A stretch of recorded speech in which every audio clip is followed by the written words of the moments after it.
Retrouvez Ça va chez vous avec Vogelis, groupe Estoria. Habitez comme vous voulez.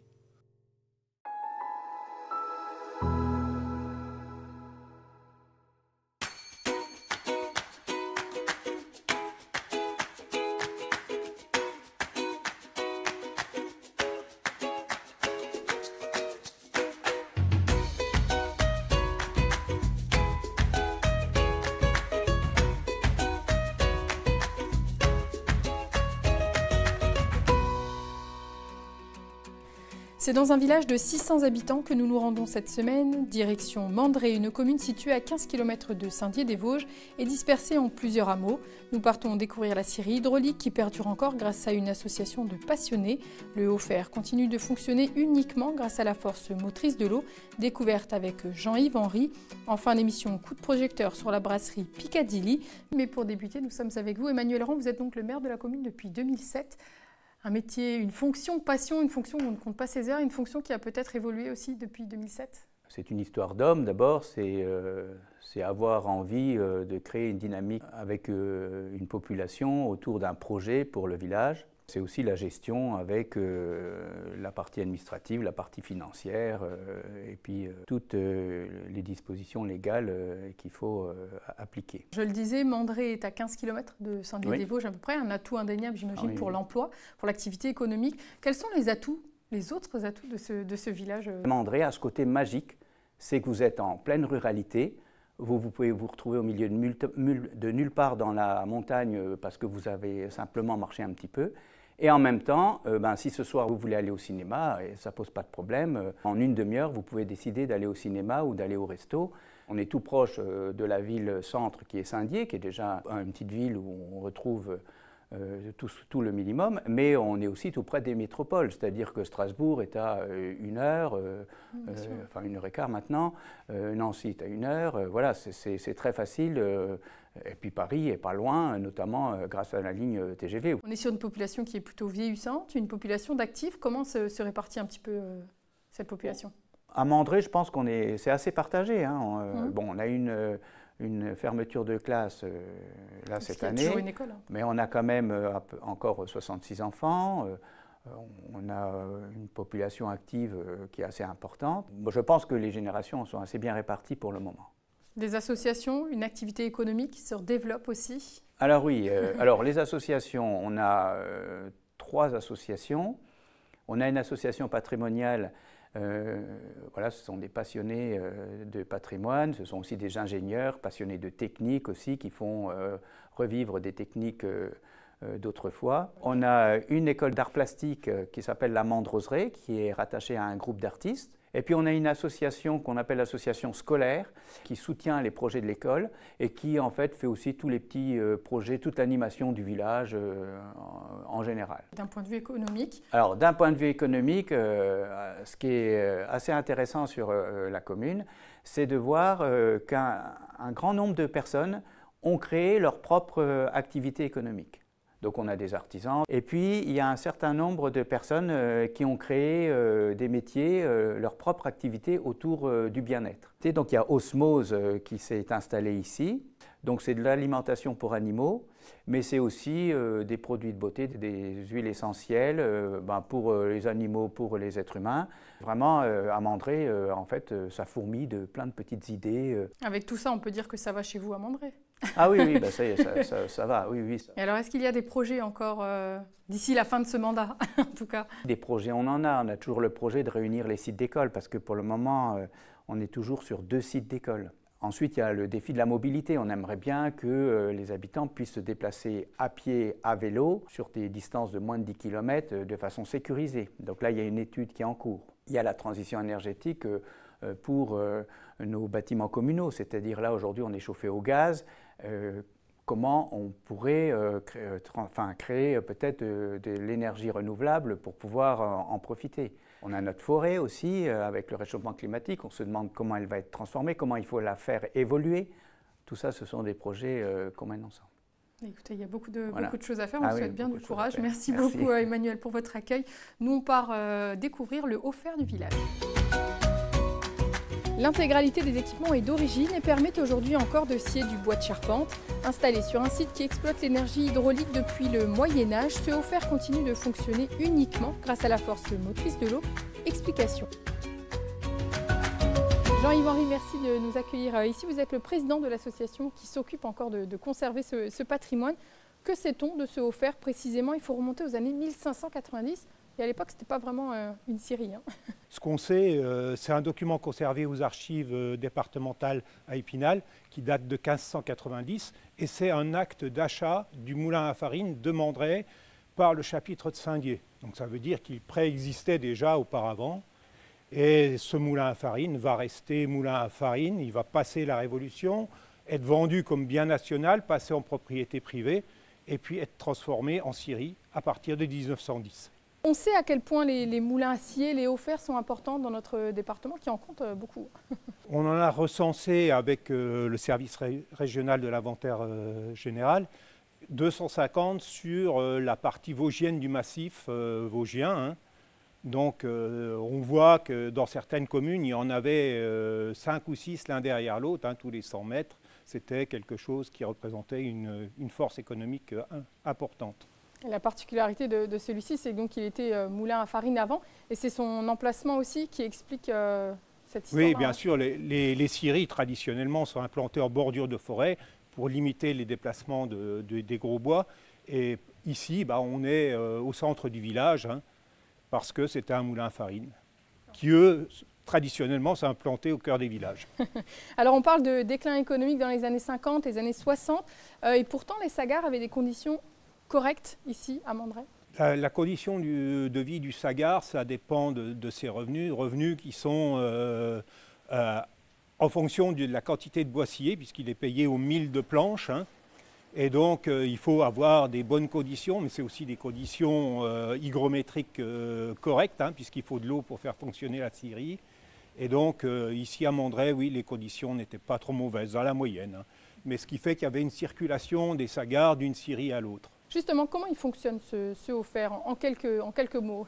Alors, il est très particulier parce que c'est le seul haut-fer à avoir conservé sa roue hydraulique et son système d'alimentation en siphon. Hein, c'est un siphon naturel qui va faire passer l'eau du canal d'alimentation jusque dans le chenal au-dessus de la roue. Et aujourd'hui, on scie toujours ici? Aujourd'hui, on scie toujours, bien sûr, pas de manière industrielle, mais de manière artisanale quand même, hein, puisqu'on a réussi à scier tout le bois qui a été nécessaire pour construire le hangar qui est juste en face de la scierie. C'est important de conserver ces lieux patrimoniaux, voilà, ces lieux qui ont une histoire.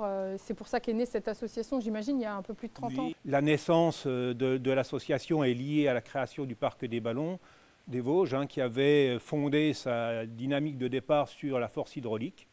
Et puis ici, on conserve naturellement le patrimoine, mais aussi les savoir-faire qui vont avec, hein, puisque ce n'est pas le tout d'avoir un haut-fer, il faut savoir s'en servir, il faut savoir affûter la lame, il faut savoir approvisionner le bois, scier correctement, hein, parce que ce n'est pas toujours évident. Tout ça grâce à combien de bénévoles aujourd'hui? Alors les bénévoles, c'est difficile de les compter, parce qu'entre ceux qui payent la cotisation et ceux qui sont effectivement actifs, on est 4 à savoir scier, hein, et puis on est une douzaine de membres actifs, régulièrement présents, mais une trentaine de bénévoles en général. Donc c'est un appel aussi à ceux qui veulent venir nous rejoindre, n'hésitez pas. Une dimension aussi qui est importante pour vous, c'est les scolaires. Vous travaillez, vous oui. essayez en tout cas de travailler avec les scolaires? Oui, on fait beaucoup d'efforts en ce moment pour essayer de nous développer. On a augmenté nos horaires d'ouverture estivaux. Et le programme de l'année prochaine, c'est essentiellement axé sur les scolaires. On propose désormais donc, des visites thématiques, hein, adaptées à la demande des enseignants. On travaille beaucoup sur le développement durable. Hein, et donc, effectivement, on va même développer des jeux autour de la scierie. C'est important, ça passe aussi peut-être par les plus jeunes pour transmettre et continuer à préserver ce patrimoine. Oui, je pense qu'il y a tout un tas de choses à apprendre sur les savoir-faire du bois. Hein. Comment ça nous a aidé à vivre, comment ça a aidé les gens à construire leur maison. Et puis, il y a aussi toute cette préservation du patrimoine qui est importante. Eh bien, écoutez, merci beaucoup Jean-Yves. On vous souhaite donc une bonne saison avec beaucoup de scolaires et plein de bénévoles. Nous continuons notre découverte du village et nous partons à la rencontre de Nicolas Claudel dans sa brasserie. Des bières originales, acidulées et éphémères, c'est le choix qu'a fait Nicolas Claudel pour sa brasserie Piccadilly. Le tout non pas dans des bouteilles mais des canettes. Explication. Nicolas, merci de nous accueillir dans votre brasserie. Alors le brassage, la bière, c'est venu comment pour vous? C'est venu suite à une reconversion professionnelle. J'étais en rupture conventionnelle au premier confinement.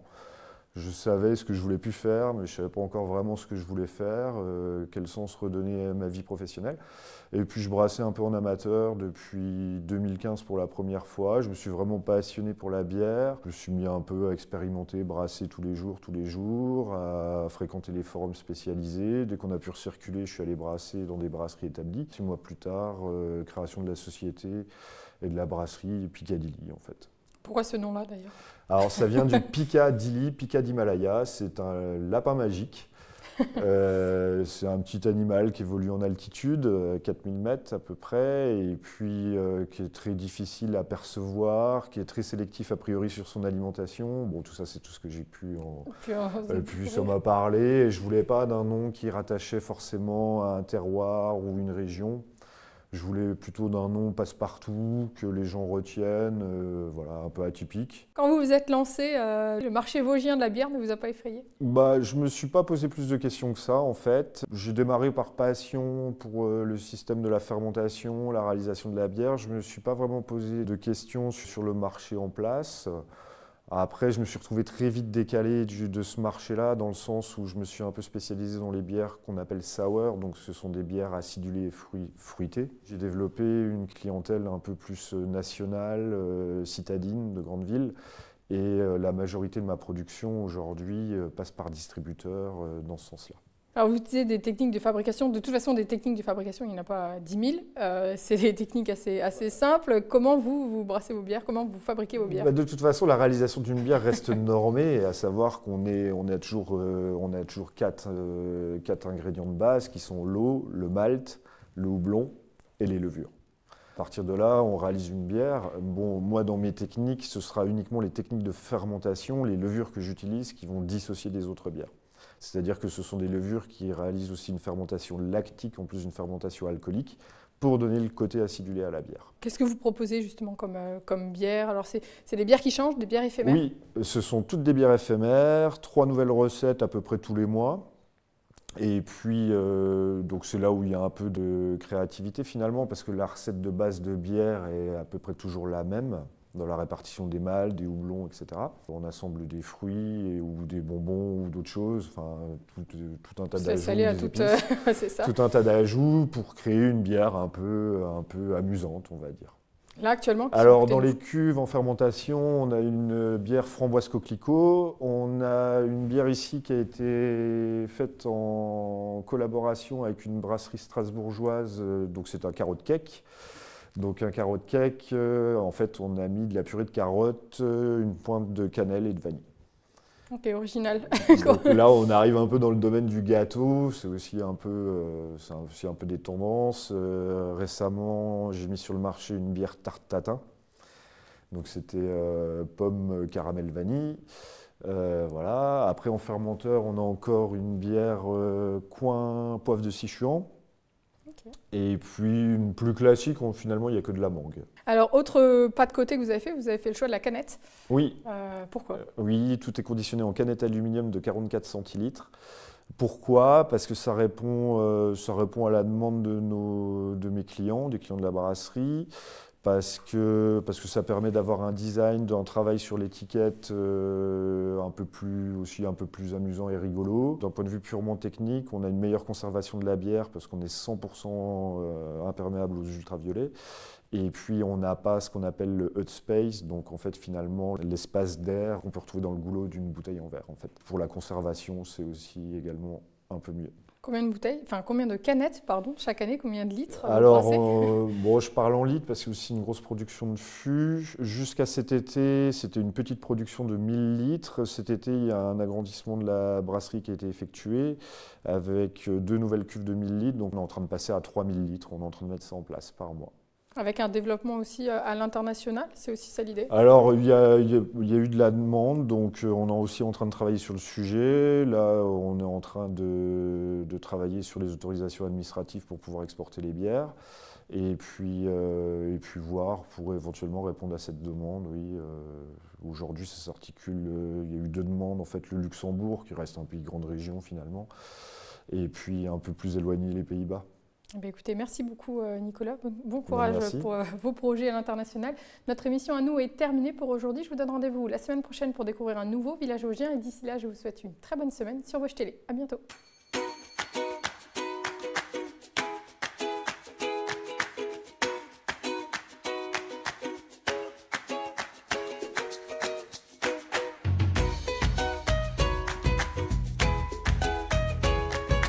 C'est la grenadine, regarde. Allez, la barquette, on s'en va. Retrouvez Ça va chez vous avec Vosgelis, groupe Estoria. Habitez comme vous voulez.